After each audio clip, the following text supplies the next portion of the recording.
शिव शंकर भाई सोच रहे हैं कि ले इतम पर हम जाल मार दिले सब पैसा खींच ले अब हमरा तो धनबाद खलिए खा जाए पड़ते न भैया तोरा ला है दोनों चीज चीनियो है अब चाहब तो गुड़ो भी गुड़ तो विशेष बा अरे जरल गुड़ रावा मिली रावा। चलिए वो माता के स्मरण में पहले के गीत रहे जो माता बहन बेटी समस्त फैमिली एक जगह सुनत लो आनंद ले लो। आज के गीत पहले के गीत कितना अंतर हो गई बा। पहले के गीत कितना सुंदर रहे जो माई बहन समस्त फैमिली वह गीत के आनंद ले सरसता रहे मिठास रहे मधुरता रहे कितना निमन रहे सलील रहे। आज के गीत सलील कम आवता अश्लील ज्यादा आज अश्लीले गा के लोग हिट हो जाता 5 लाख 6 लाख रुपया नाइट लेता। भरत शर्मा जी अश्लील ना गईले सलील गईले हाथ बैठ के 1300 पर महीना में एक आध गो प्रोग्राम आवता आ तब उनका पता चलता कि काजी जाए के ना बा सोनपुर तो ना प्रोग्राम में पुलिस राय जी इतना निमन गवैया है शिव शंकर भैया इतना निमन गवैया है। पुलिस राय की आवाज में आज भी कोई किसी का दम नहीं है जो पूर्वी ठोक सके। आज भी उनमें इतनी दम है क्या प्रकाश जी। तो हमनी के परसुने प्रोग्राम रहला अभियंता जी लगे आ तो दिन में ठहर गई पुलिस राय की तो कहले कि का चाचा प्रोग्राम चलता कहीं सृजा 15 दिन पर एगो प्रोग्राम मिलल तो कहता कि भाई में राय नहीं ओहू प्रोग्राम कट गइल बा। सलील गाय वाला के अश्लील गाय वाला के देखी दशा का हो। पहले के गीत रहे साची कहे तेरे आवन से हमारे अगना में आई बहार भाऊजी अगना में आई बहार भाऊजी कौन अपना देवर के इतना सरसता रहे कि भाभी के अपना माई के तरह मानत रहे। हे भाभी अरे वो आगना में आवे से हमर हरिद्वार हो गई चारों धाम हो गई अगना तीर्थ धाम हो गई। कितना निमन देवर कहत रहे अपना भौजाई के बारे में कितना निमन प्रेम रहे कितना निमन गीत रहे। लक्ष्मी की सूरत ममता की मूरत माता लक्ष्मी की तरह सूरत ममता की सागर हो पवित्र मेरा आंगन हो गया। कितना निमन गीत रहे। पहली को कौन पत्नी अपना पति के बारे में कहते रहे कि भला है बुरा है जैसा भी है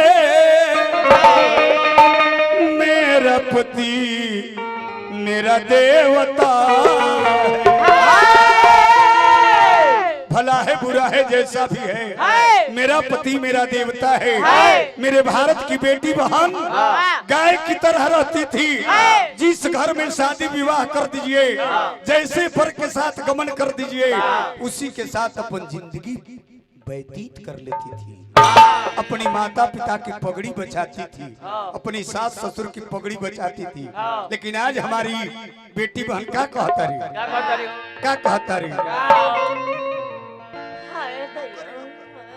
कहता रही नौकरी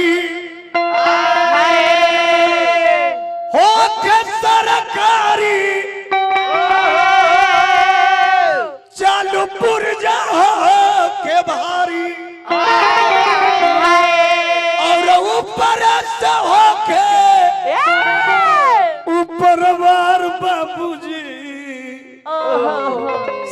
शादी शहर में करिया हमार बाबू। फरमाइश करती है जवन पिता के अगर औकात नहीं खे तो नौकरिया लड़का से कैसे शादी शहरे में तो देहात वाला कहां जाती ब्याह के बियाह होगा। इस समय को देखते हुए अपना कार्यक्रम आगे बढ़ाएंगे। चली माता रानी के दरबार में जाके एगो भक्त का आज के गीत का है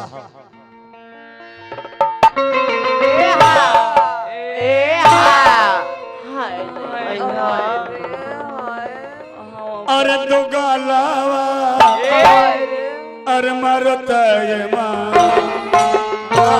अपन मर्दानवा का दोगला कहता। अरे जो दूसरे को सम्मान नहीं देता, जो दूसरे को प्रतिष्ठा नहीं देता, उसे सम्मान और कदर दुनिया में नहीं मिलता। अपन मर्दानवा का दोगला कहती है। अरे तो तू तो दोगले में बहु न हो गई। चली माता रानी के दरबार में वो भक्त जाके कहा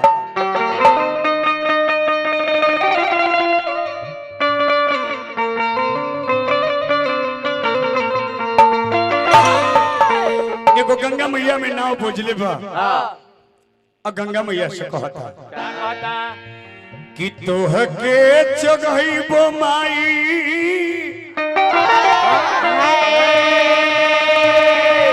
अरे चुनरी नारिया रवा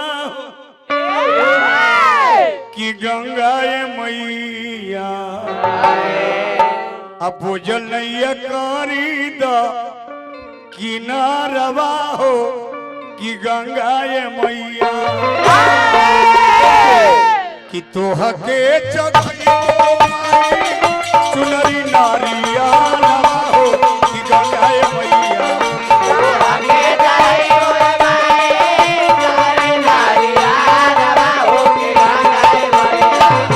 तोह के जगहिबो माई चुनरी नारिया हो कि गंगा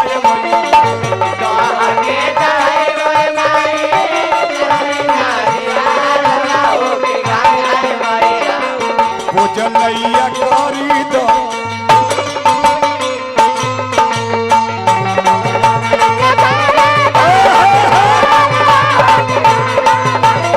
जलैया करी दो किनारवा हो कि गंगा मैया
अरे बहे पुरवैया अरे तो सना न पवन अरे तो बहे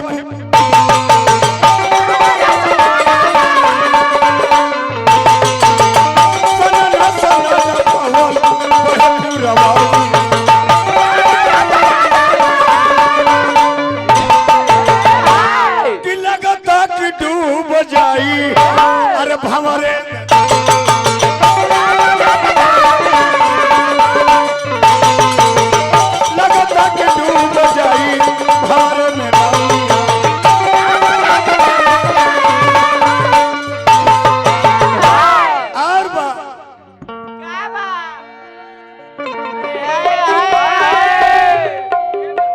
कि तोहरे भरोसवे माई बन्हनी पगड़ी कि गंगा मैया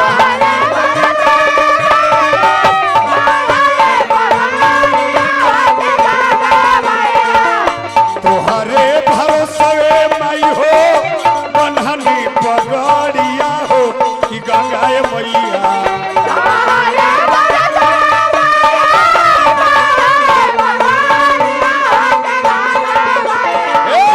पूजन मैया करी दा किनारा